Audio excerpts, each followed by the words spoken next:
What up, hotheads? I'm Henry, and this is Blaze the Roof. This week we're reviewing a sauce named the Crabby Shack, the original Hottie. The Crabby Shack was started by Fifi Bell Clanton and Gwen Woods. They were professionals in other areas. Fifi was a professional fashion designer or fashion stylist, and Gwen was a record executive. They were both disappointed with with the lack of seafood options in Brooklyn, and they decided to make their own, and they created the Crabby Shack. They eventually made their own hot sauces. This is the second one I've tried from them. The first one was the lemon pepper, which was very delicious.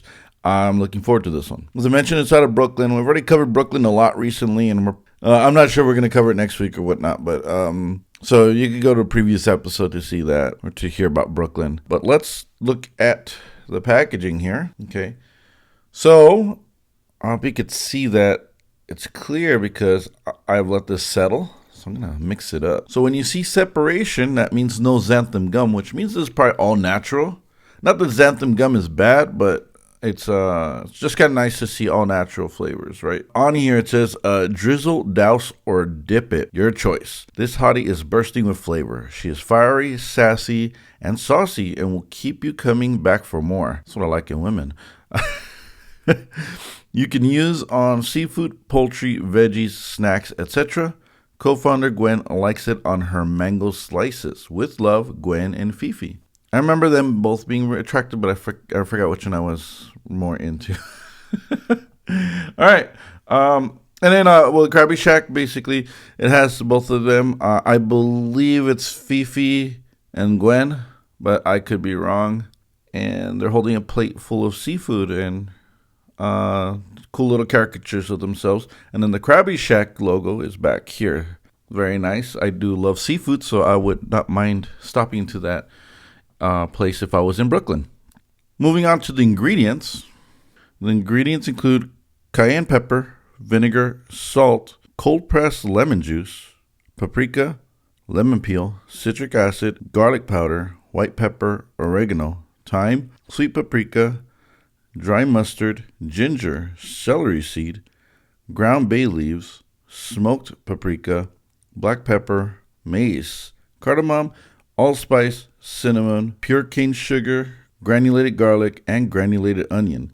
Yeah, there seems to be a lot of seasoning in this sauce, so that's very cool. I'm hoping they turn what's a basic hot sauce into just a flavor explosion. This is kind of shocking. Well, maybe it was a subliminal thing, but I've had a chip on my shoulder about this next ingredient, and I guess maybe after all this time, I just finally found a sauce that either used it or I just ignored it until now because I think it's the most useless fucking thing on the planet. But we're going to be talking about bay leaves.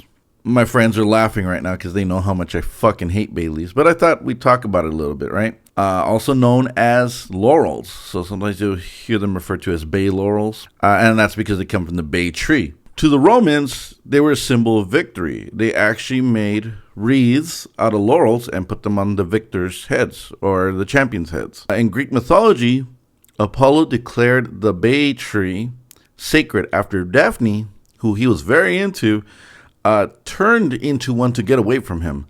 I've had women reject me, but they've never turned into a fucking tree. That's pretty bad.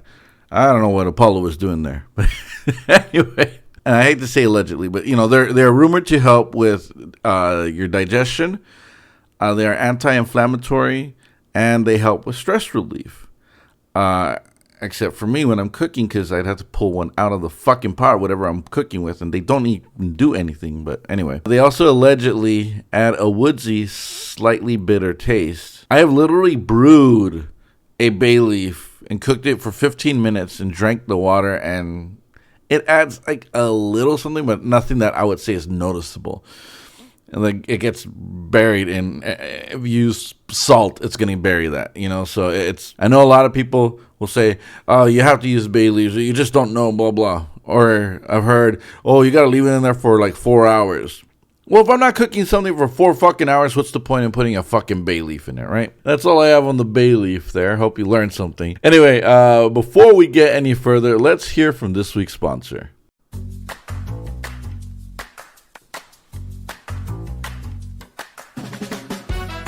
Ever struggle using a pocket knife when it's dark? the night is no time to be blindly using a knife. That's why we created the Knife Light. The knife with a built-in LED light. No more stabbing in the dark for you. When cutting in the dark just won't cut it, this knife is for you. Slicing and dicing with no light is a problem of the past now with the Knife Light. A lifeline for your nightlife. Not recommended for usage by or on children.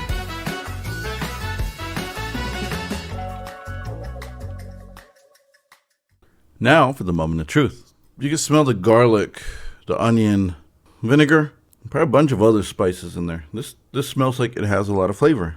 All right, this is a pretty runny sauce. I'd say this is a take on a normal Louisiana style hot sauce, just Brooklyn style. It's red.